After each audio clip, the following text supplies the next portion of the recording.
Welcome back to our channel. This Sunday we have another tribute video, celebrating the lives and careers of some of the greatest American legends. Let's start the video by subscribing our channel. James William Ercolini, known by his stage name James Darren, was an American television and film actor, television director, and singer. He passed away in his sleep on September 2, 2024, at the age of 88, at Cedars-Sinai Medical Center in Los Angeles. Before his death, Darren had been experiencing issues with his aortic valve and was unable to undergo surgery to correct it. During the late 1950s and early 1960s, he had notable starring and supporting roles in films including Gidget 1959 and its sequels, The Gene Krupa Story 1959, All the Young Men 1960, The Guns of Navarone 1961, and Diamond Head 1962. As a teen pop singer, he achieved hit singles, including Goodbye Cruel World in 1961. He later became more active in television, starring as Dr. Anthony Newman in the science fiction series The Time Tunnel 1966 to 1967. He appeared in the regular role of Officer James Corrigan in the police drama T.J. Hooker 1983 to 1986 and in the recurring role of Vic Fontaine in Star Trek, Deep Space Nine 1998, 1999. Darren was born in the Lower Moyamensing neighborhood of Philadelphia on June 8, 1936. He was of Italian descent. He wanted to be an actor and studied in New York City with Stella Adler for a number of years. He would also occasionally sing, although he later said, "I wasn't really a singer. I was a kid in Philly whose dad would take him to bars and nightclubs, and I would get up and sing 2 songs."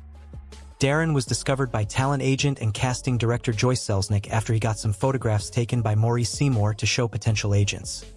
His secretary, a woman by the name of Yvonne Bouvier, asked me if I was interested in getting into film. I said, "Yeah, I was." She said, "I know someone you should meet." She set up a meeting between me and Joyce Selznick, who worked for Screen Gems. I went down to 1650 Broadway, the Brill Building. On my way to a meeting with Joyce, we just happened to get on the elevator at the same time. She kept staring at me. I never met her. She never met me. We got off at the same floor and walked to the same office. That was our meeting. Joyce brought me over to Columbia Pictures about a week later and got me a contract there. Darren guest starred on an episode of Voyage to the Bottom of the Sea as an android Omar, produced by Irwin Allen. Allen then cast Darren in the lead of a series, as the impulsive scientist and adventurer Tony Newman on the science fiction series The Time Tunnel 1966 to 1967 with Robert Colbert and Lee Meriwether. When the series ended, Allen shot a pilot for a new series starring Darren, the man from the 25th century, but it was not picked up. Darren then went to Europe to make Venus in Furs 1969 for Jess Franco, then reunited with Allen in City Beneath the Sea 1971. In the 1970s, Darren performed regularly in nightclubs. He focused on guest starring on TV series, such as Love, American Style SWAT, Police Woman, Black Sheep Squadron, The Feather and Father Gang, Charlie's Angels, Police Story, Hawaii Five-0, Vegas, The Love Boat, and Fantasy Island. He had a role in the TV movie The Lives of Jenny Dolan and the film The Boss Son. In the early 1980s, Darren appeared on Scruples and One Day at a Time. In 1955, Darren married Gloria Terlitsky, his sweetheart since 1953. Her father opposed their marriage because Terlitsky was Jewish while Darren was Catholic.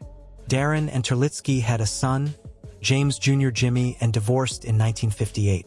Jimmy was adopted by Gloria's third husband and is now known as journalist and TV commentator Jim Moret. 2 years after the divorce, Darren married Evie Norland, Miss Denmark 1958. They had 2 sons, Christian born around 1960 and Anthony.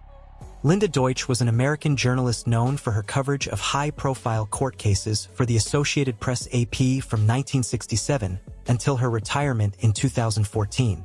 She passed away on September 1, 2024, at the age of 80, at her home in Los Angeles, surrounded by family and friends. After being diagnosed with pancreatic cancer in 2022 and initially responding to treatment, the cancer reappeared in the summer of 2024. Born in 1943 in Perth Amboy, New Jersey, Deutsch was raised in the Jersey Shore community of Bradley Beach.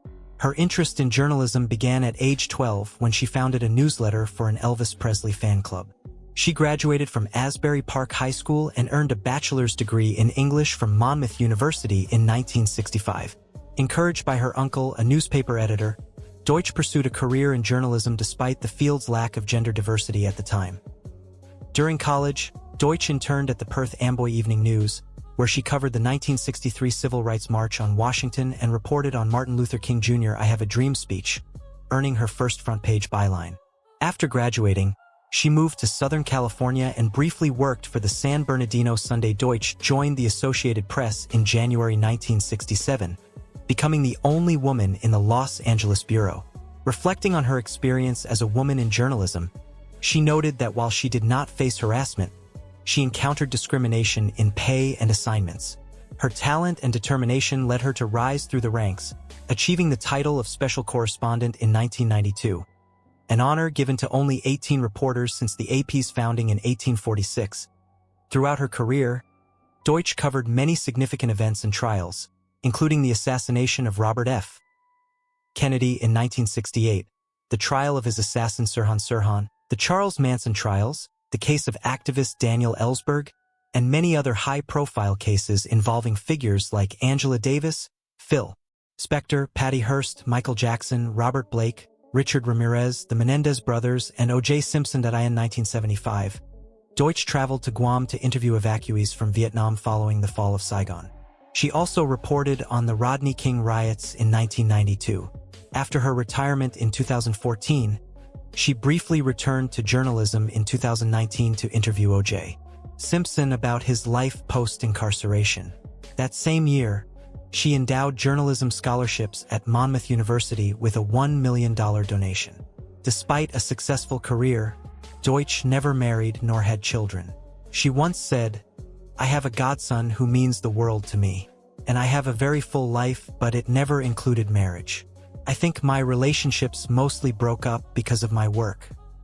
Robert Edward Blaylock was an American professional baseball player, a right-handed pitcher who played parts of two Major League Baseball seasons for the 1956 and 1959 St. Louis Cardinals. Blaylock passed away on September 1, 2024, in Collinsville, Oklahoma, at the age of 89. Blaylock batted right-handed, stood 6 feet 1 inch 1.85 m tall, and weighed 185 pounds 84 kilograms. He spent his entire 10-year professional career in the Cardinals organization after signing with the club following his high school graduation from Muldrow, Oklahoma. A hard thrower, Blaylock led the 1958 American Association in strikeouts, despite having lost 2 fingers on his left, non-pitching, hand in a farm accident during his youth. His first trial with the Cardinals came in 1956 after a strong start, 9 wins, 4 losses, and an earned run average of 1.67 with the Rochester Red Wings of the International League. On July 22, he made his Major League debut as a starting pitcher against the Brooklyn Dodgers at Busch Stadium. He pitched 5 shutout innings against the defending world champions but tired thereafter, surrendering 5 runs, including home runs by Rube Walker and Duke Snider, in 7 2/3 innings in a 5-3 defeat. In his next start 4 days later against the Philadelphia Phillies, Blaylock's wildness showed as he issued 7 walks in 4 innings and was lifted with none out in the 5th inning. All told, Blaylock appeared in 14 games and pitched 41 innings as a rookie. While he struck out 39 batters, he walked 24 and gave up 45 hits, resulting in 6 losses and 7 decisions and an earned run average of 6.37. Blaylock spent the next 3 seasons in minor league baseball before being recalled in September 1959. He appeared in 3 games, all against the Chicago Cubs, 1 as a starter. Blaylock was more effective than in 1956 but lost his only decision.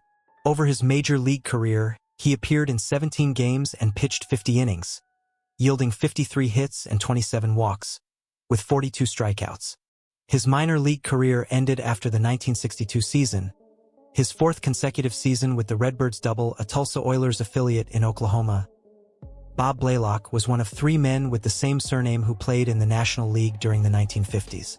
Marv Blaylock was a first baseman, mostly for the Phillies, who faced Bob Blaylock in his July 26, 1956, start.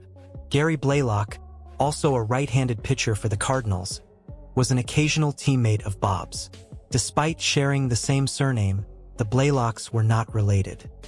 Connie Williams was an American R&B singer whose deep, soulful voice was often compared to that of Barry White.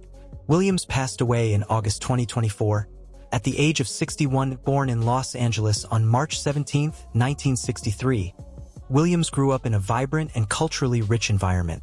Los Angeles, with its diverse music scene, offered him an early exposure to a variety of musical genres, including soul, jazz, and R&B. However, before he found his calling in music, Williams initially pursued a career in basketball. His impressive height and athletic prowess made him a natural fit for the sport.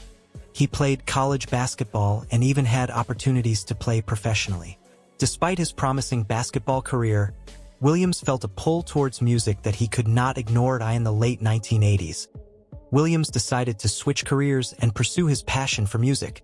His towering presence and rich baritone voice made him stand out, and he quickly became known for his heartfelt performances and smooth vocal delivery.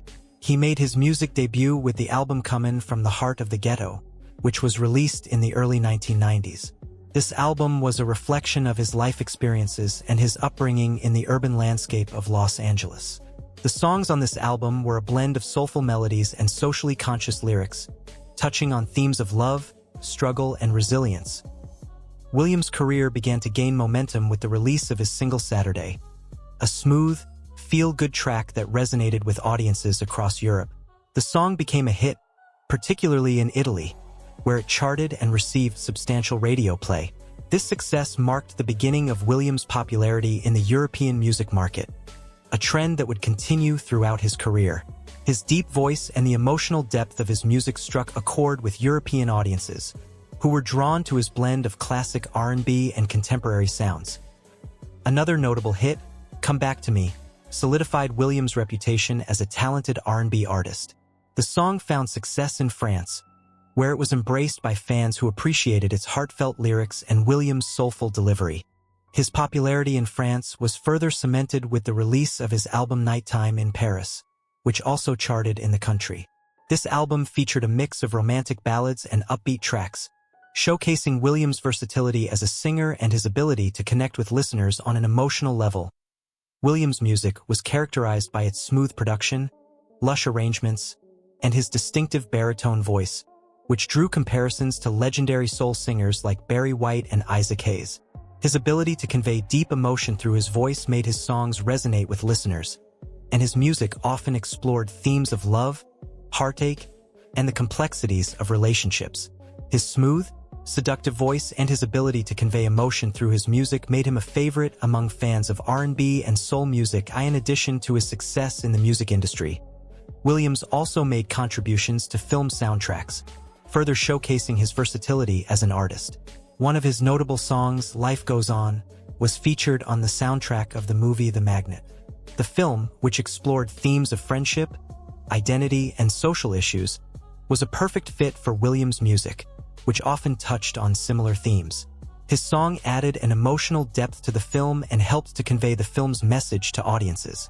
Throughout his career, Williams remained committed to his craft and continued to create music that resonated with his fans.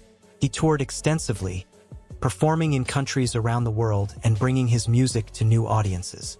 His live performances were known for their energy and passion, and he often connected with his audience on a personal level, sharing stories from his life and the inspiration behind his songs.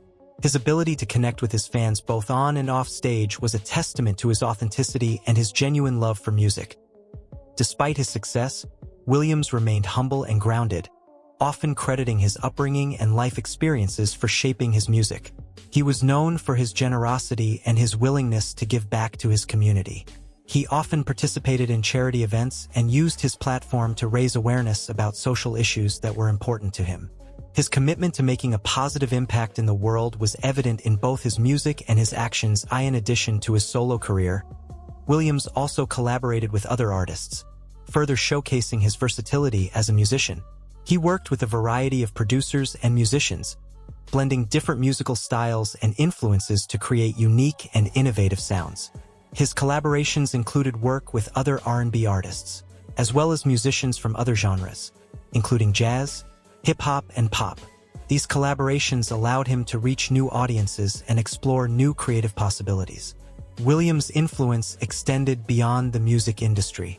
His deep, soulful voice, and his ability to convey emotion through his music made him a beloved figure in the world of R&B and soul music. His songs have been covered by other artists, and his music continues to inspire new generations of musicians. His legacy is one of passion, creativity, and a commitment to using his voice to make a difference in the world. In August 2024, Williams passed away at the age of 61, leaving behind a rich musical legacy that continues to inspire and resonate with fans around the world. His death was a loss to the music community, but his contributions to the world of R&B and soul music will not be forgotten. His music lives on, a testament to his talent and his ability to touch the hearts of listeners with his deep, soulful voice. Williams' impact on the music world was significant, and his legacy continues to be felt today. His music, with its powerful vocals and heartfelt lyrics, continues to resonate with fans, and his influence can be heard in the work of many contemporary R&B artists. His ability to blend classic soul with modern R&B sounds has made his music timeless, and his contributions to the genre have left a lasting mark on the world of music. As fans remember Connie Williams, they celebrate a life dedicated to music, a voice that touched the soul, and a legacy that will continue to inspire for generations to come. His journey from the basketball courts of Los Angeles to the stages of Europe is a testament to the power of following one's passion and the impact that music can have on the world. His story is one of resilience, creativity, and the enduring power of the human spirit. Connie Williams will always be remembered as a true artist, a soulful voice, and a beloved figure in the world of R&B music. Michelle Christina Fazari was a Canadian wrestler who achieved significant success in her career. Fazari passed away from cancer on August 30, 2024, at the age of 37. Her passing marked the loss of a remarkable athlete who made significant contributions to the sport of wrestling, both in Canada and on the global stage. Born and raised in Hamilton, Ontario, Fazari developed a passion for wrestling at a young age. Her dedication and talent were evident early on, as she quickly rose through the ranks of Canadian wrestling. Fazari's competitive spirit and skill led her to international competitions, where she showcased her abilities against some of the world's best athletes. One of her most notable achievements was finishing in 5th place at the 2014 World Wrestling Championships. This performance demonstrated her capability to compete at the highest level and earned her recognition as one of the top wrestlers in the world. At her peak, Fazari was ranked number 2 in the world, a testament to her hard work, determination, and the support of her coaches and teammates. Her ranking reflected not only her talent, but also her relentless pursuit of excellence and her ability to overcome challenges. Fazari's journey was not without obstacles. She faced injuries and setbacks that tested her resilience. Despite these challenges, she remained committed to her sport and continued to push herself to achieve greatness. One of the defining moments of Fazari's career came in 2015 when she made her Pan Am Games debut in Toronto.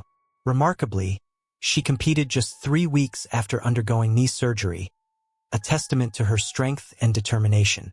Fazari's perseverance was evident as she finished 7th in the competition, demonstrating her ability to perform under pressure and her commitment to representing Canada on the international stage. In July 2016, Fazari reached a pinnacle in her career when she was officially named to Canada's Olympic team for the 2016 Summer Olympics in Rio de Janeiro. Representing her country at the Olympics was a dream come true for Fazari, who had dedicated her life to the sport of wrestling. Competing at the Olympics was a testament to her skill, dedication, and the countless hours of training she had put in over the years. Her participation in the Olympics served as an inspiration to young athletes, showing that with hard work and determination, dreams can be achieved. Fazari's career continued to flourish in the years that followed. In 2021, she achieved a significant milestone by winning the gold medal in the 62 kilograms event at the Matteo Pelliconi ranking series held in Rome, Italy. This victory was a crowning achievement in her wrestling career, highlighting her skill, experience, and ability to compete at the highest levels of the sport. Fazari's success in Rome added to her legacy as one of Canada's most accomplished wrestlers. Beyond her achievements on the mat, Fazari was known for her positive attitude, sportsmanship, and dedication to her sport. She was a role model for aspiring wrestlers and a respected figure in the wrestling community.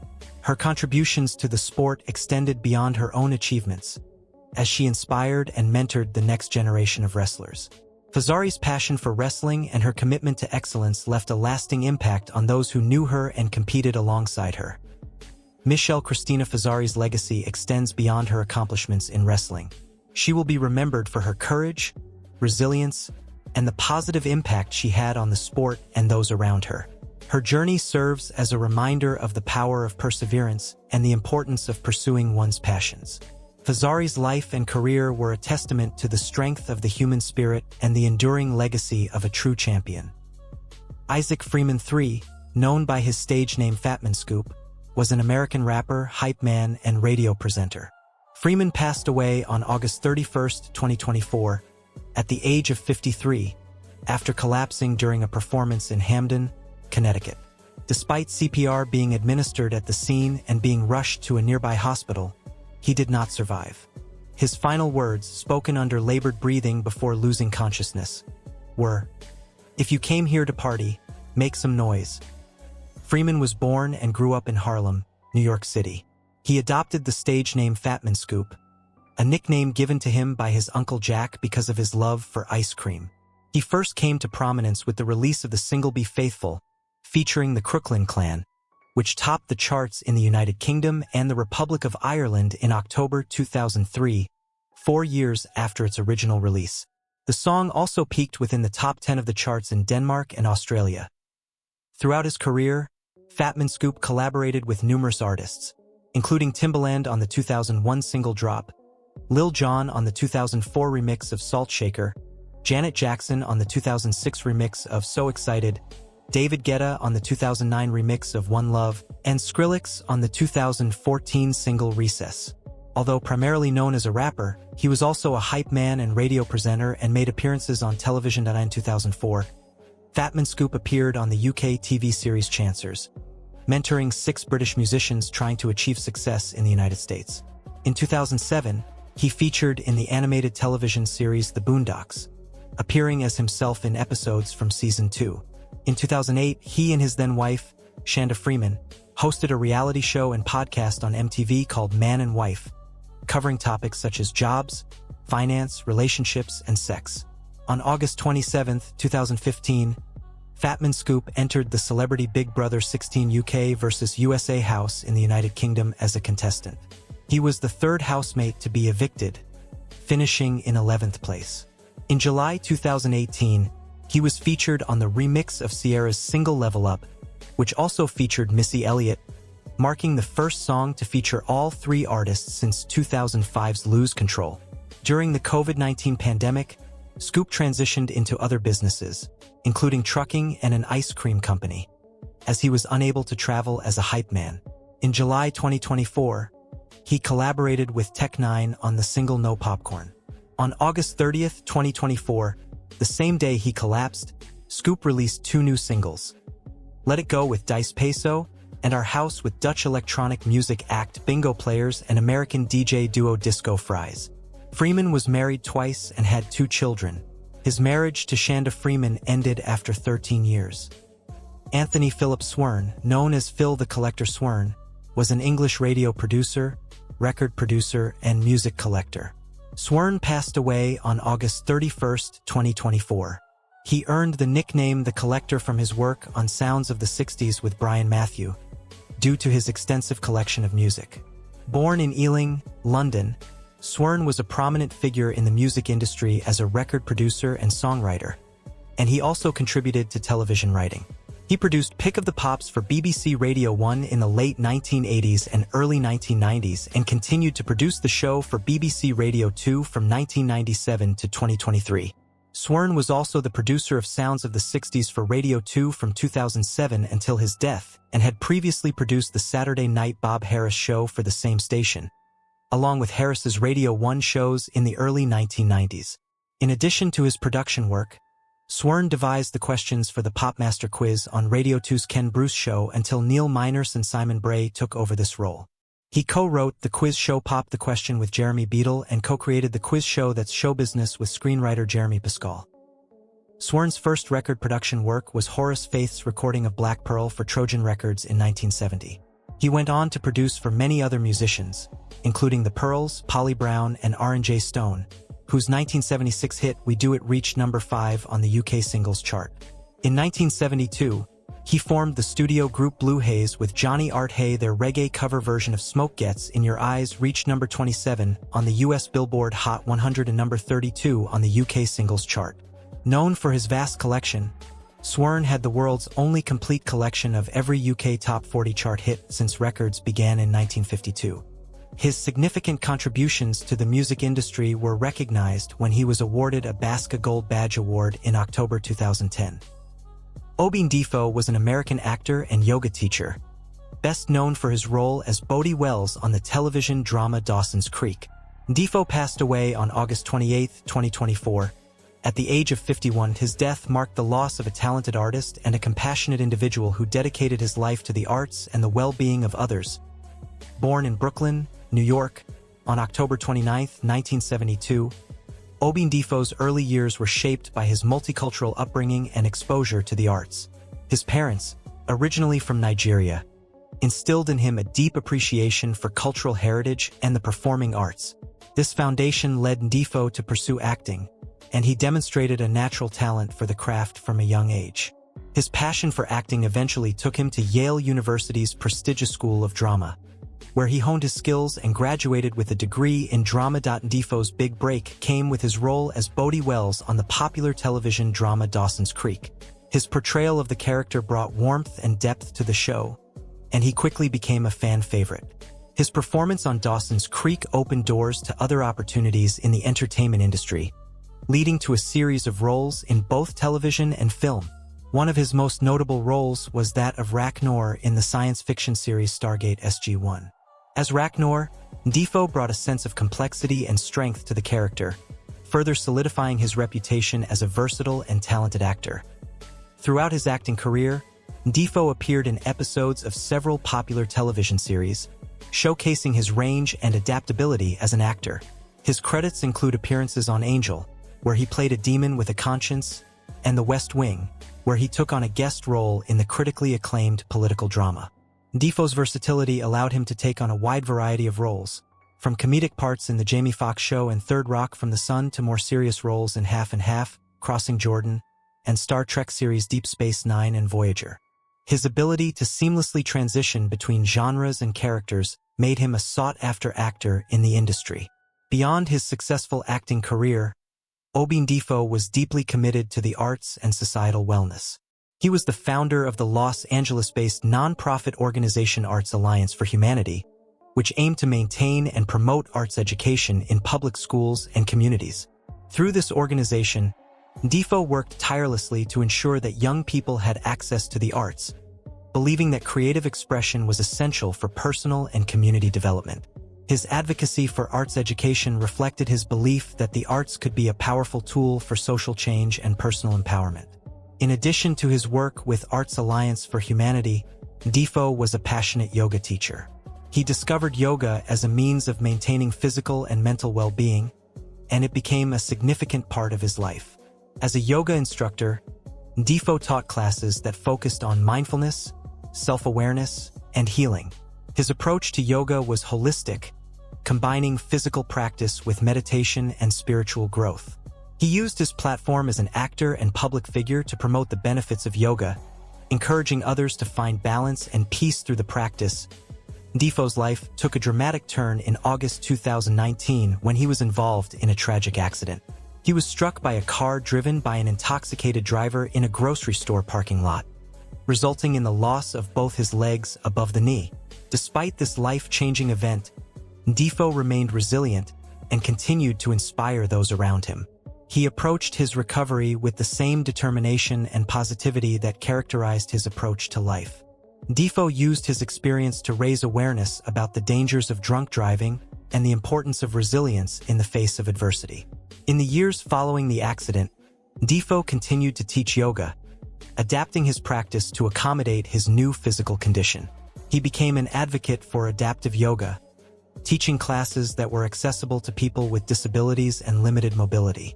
His ability to overcome personal challenges and continue to inspire others was a testament to his strength of character and his commitment to helping others achieve their full potential.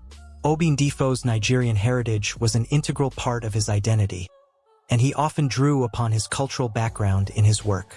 He was proud of his roots and sought to celebrate and share his heritage through his acting, teaching, and community work. His commitment to cultural enrichment and his dedication to promoting diversity and inclusion made him a respected figure in the arts community. Obindifo's legacy is one of creativity, resilience, and compassion. He will be remembered not only for his memorable roles in television and film, but also for his dedication to the arts, his advocacy for societal wellness, and his ability to inspire others through his strength and positivity. Difo's life and career serve as a reminder of the power of the human spirit and the impact that one individual can have on the world. His contributions to the arts and his commitment to making a positive difference in the lives of others will continue to be felt for years to come. Teresa Bright was a native Hawaiian entertainer, vocalist, and musician known for her talents in playing the ukulele and guitar. She passed away on September 1, 2024. Bright's music was popular not only in Hawaii and the United States mainland, but also in Japan, where she had a significant following.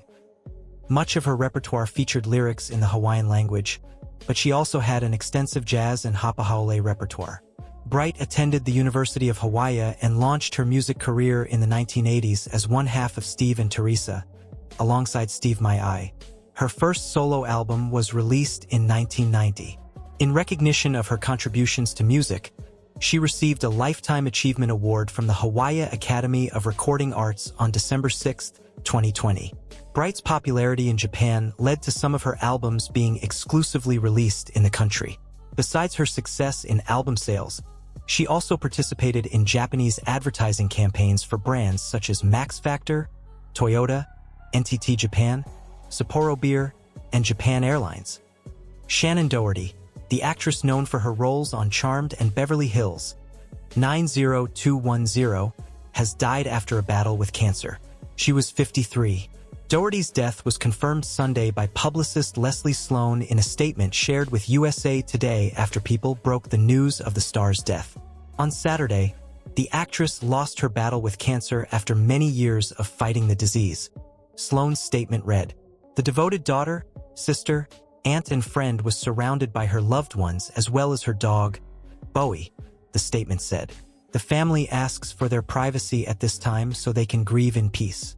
Doherty has been open about her health in recent years after being diagnosed with breast cancer in 2015. In November, she shared in a People magazine cover story that the cancer had spread to her bones. The actress starred as Prue Halliwell, one of the sisters with magical powers on TV's Charmed, and had roles on TV's Little House on the Prairie, as well as in the movie comedies Mallrats and Heathers. She got her big break on Fox's teen soap Beverly Hills 90210, portraying high schooler Brenda Walsh, who with her twin brother Brandon Jason Priestley adjusts to life among the wealthy when their family moves from Minnesota to California.